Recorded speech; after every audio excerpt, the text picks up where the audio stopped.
ओम नमः शिवाय। मैं हूं ज्योतिष पंडित दीपक दुबे और उपस्थित हूं आपके साथ मई महीने का राशिफल लेकर। कैसा रहेगा मई का महीना, करेंगे इसके ऊपर चर्चा। नए दर्शकों को बता दूं कि जो मेरा राशिफल होता है वह लग्न राशि पर आधारित होता है। इसके लिए चंद्र राशि, नामाक्षर या सूर्य राशि इत्यादि को आधार ना माने। दूसरा, यह बेहद सामान्य आधार पर होता है। आपको चाहिए कि कोई विशेष परिस्थिति हो तो आप अपनी कुंडली का विश्लेषण कराएं, उसके बाद किसी निष्कर्ष पर पहुँचें। जो लोग मुझसे परामर्श लेना चाहते हैं, मेरी वेबसाइट astrotips.in है, उसके माध्यम से आप मुझसे परामर्श ले सकते हैं।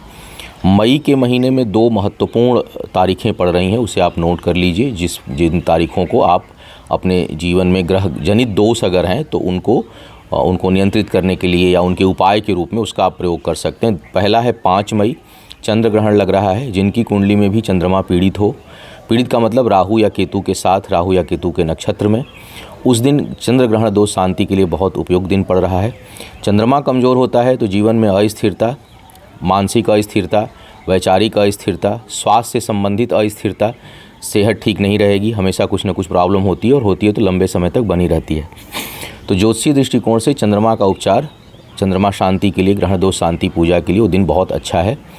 और दूसरा, 19 मई को शनि जयंती, शनि देव की जयंती है। उस दिन शनि संबंधी उपचार करने के लिए, चाहे आपकी 7.5 चल रही हो, ढैया चल रही हो, शनि की महादशा हो, अंतर्दशा हो, शनि कुंडली में मार्केश हो, उनका प्रभाव अधिक हो इस समय, या कहीं ऐसी जगह पर हैं जहाँ से बहुत पीड़ित कर रहे हैं आपको, तो शनि शांति के दृष्टिकोण से पूजा अनुष्ठान कराना या सामूहिक तैलाभिषेक, हमारे मंदिर पर शनि देव के लिए सामूहिक तैलाभिषेक की बुकिंग भी होती है। तो जो लोग सामूहिक तैलाभिषेक सामान्य परिस्थिति में भी कराना चाहते हैं, कोई समस्या नहीं है, तब भी ग्रह जनित चीज़ों के लिए तो करा ही देना चाहिए, वो astrotips.in के माध्यम से जा करके बुकिंग करा सकते हैं। तो ये दो महत्वपूर्ण सूचनाएं थी हमारे। और ये ध्यान रखें कि ये केवल हमारे जो एग्जिस्टिंग क्लाइंट होते हैं, जो हमसे परामर्श लेते हैं, जिनको हमने बताया है कुछ, उन्हीं के लिए जो है हम बुकिंग उनकी लेते हैं। तो यह था सामान्य इस महीने में महत्वपूर्ण तारीखों के बारे में। अब हम आपसे बात करते हैं क्या कह रहे हैं सितारे इस महीने आपके लिए। सिंह वालों की बात करते हैं। सिंह राशि वालों के लिए अगर देखा जाए तो इस मई के महीने का जो प्रारंभ का हिस्सा है उसमें भाग्य में उतार चढ़ाव है। हालांकि पॉजिटिवनेस उसमें ज़्यादा है, सकारात्मक पक्ष अधिक है, नकारात्मक पक्ष थोड़ा कम है, लेकिन जो भी है वो बहुत अधिक मात्रा में है। तो थोड़ा सावधान आपको विशेष करके प्रारंभ के 15 दिन में रहना है कि बहुत ज़्यादा फ्लक्चुएशन जो है वो दिखाई दे रहा है, तो स्थिर भाव से आपको रहना है। कोई बड़ा स्टेप ना लें जिसमें भाग्य का जो है वो अधिक भरोसा हो। भाग्य भरोसे जो काम होते हैं उसमें बड़ा रिस्क आपको शुरुआत के कम से कम 15 दिन तो बिल्कुल नहीं लेने चाहिए। फिर भी आय के मामले में महीना अच्छा दिख रहा है। जो आपका विचार है, जो सोच है, उसमें बहुत उद्यमिता है, बहुत ज़्यादा एक व्यापारी की तरह सोच आपकी इस दौरान रहेगी और बहुत सोच समझ के काम करने की क्षमता जो है इस दौरान आपके सामने बन रही है। बहुत से लोगों के लिए आय के स्रोत एक से अधिक उत्पन्न होते हुए दिखाई दे रहे हैं। महीने का जो आधा भाग है, अंतिम आधा भाग, उसमें बड़े पद प्रतिष्ठा की संभावना आपके लिए बन रही है।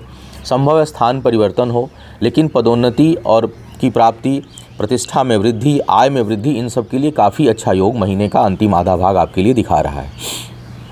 जो लोग विवाह के योग्य हैं उनके लिए विवाह के लिए स्थिर समय इस समय बना हुआ है। आपको चाहिए कि आप प्रयास करें।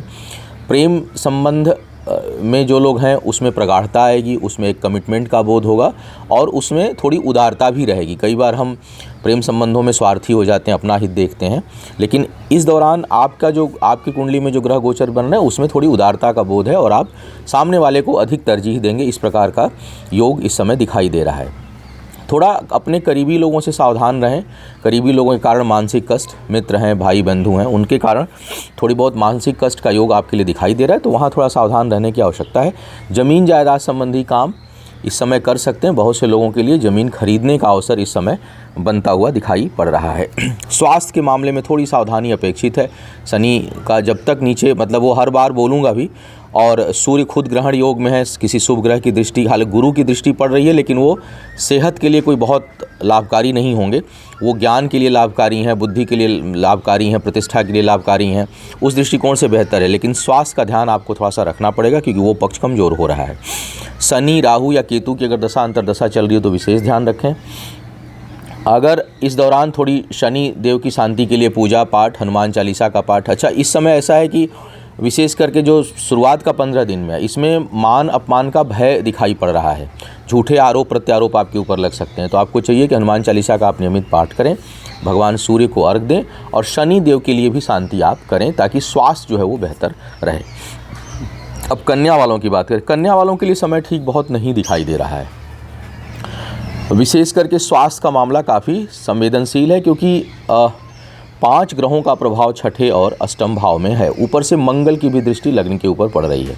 तो शरीर का मध्य निचला हिस्सा और चोट चपेट के लिए शरीर का ऊपरी हिस्सा दोनों ही प्रभावित हो रहे हैं। तो आपको चाहिए कि थोड़ा बहुत अधिक सावधानी रखें, खान पान में सावधानी रखें।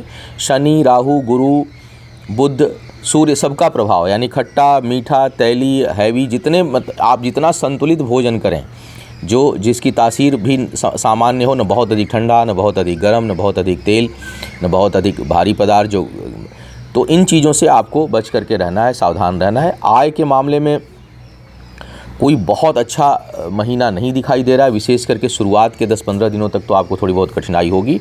हाँ, अगर आय चल रही हो तो वो रुकेगी भी नहीं, क्योंकि कम से कम शुक्र का बहुत अधिक जो है वो आशीर्वाद इस समय बना हुआ है आपके लिए, तो वो स्थिति ठीक है। बचत करने में बहुत समर्थ नहीं हो पाएंगे। समाज में प्रतिष्ठा बढ़ेगी और पारिवारिक जो कार्य हैं उनके दायित्वों की पूर्ति होगी। पारिवारिक जीवन में उतना कलह क्लेश नहीं दिखाई दे रहा है, वहाँ पर थोड़ी शांति जो है वो रहेगी। इस मामले में ठीक समय दिखाई दे रहा है। किसी बड़े बुजुर्ग के कारण कुछ मानसिक तनाव या कष्ट आपको संभावित है। जैसा मैंने कहा, बचत के लिए ठीक नहीं है, यहाँ वहाँ भटकाव। हाँ, और छोटी मोटी सुखद यात्राएं हो सकती हैं। व्यक्तिगत सुख के लिए समय थोड़ा ठीक दिखाई दे रहा है, अगर स्वास्थ्य आपका ठीक है तो। और छोटी मोटी यात्राओं का योग बना हुआ है। जो लोग विवाह के योग्य हैं उनके लिए समय सामान्य है, कोई बहुत अच्छा समय नहीं है। अगर अति आवश्यक जिनका ना हो उनको थोड़ा सा अवॉइड करना चाहिए वैवाहिक बंधन में पड़ने से। शिक्षा प्रतियोगिता में सामान्य से बेहतर समय दिखाई दे रहा है, उसमें आपको सफलता मिलेगी। जो लोग संतान प्राप्ति के इच्छुक हैं उनके लिए भी समय कुछ शुभता लिया हुआ बना हुआ है। आपको चाहिए कि अगर शनि या राहु की दशा अंतर्दशा चल रही हो, मंगल की दशा अंतर्दशा हो, चंद्रमा की दशा अंतर्दशा हो, तो आपको नियमित भगवान शिव की पूजा आराधना करनी चाहिए। भगवान गणेश के बीज मंत्र का जप करें। और यदि मार्केश इत्यादि की दशा अंतर्दशा हो तो एक बार महामृत्युंजय अनुष्ठान अगर आपने नहीं करा है तो ज़रूर कराएं। जो लोग नहीं करा सकते हैं वो महामृत्युंजय मंत्र का जप नियमित किया करें। और ये आज के लिए नहीं, आप आने वाले 5-6 सालों के लिए इसको बना लीजिए, क्योंकि जो गोचर है वो अब कम से कम 5-6 सालों तक पीछा नहीं छोड़ने वाला है। तो इसलिए किसी भी छोटी चीज़ को छोटा नहीं समझना है। तात्कालिक दृष्टिकोण से अगर मैं देखूं तो गणेश जी की पूजा बहुत लाभकारी होगी कैरियर के मामले में और उन्नति के मामले में, तो वो आप नियमित किया करें। तुला वालों की बात करते हैं। तुला वालों के लिए अगर मैं देखूं तो भाग्य पक्ष का खूब साथ बना हुआ है, इसलिए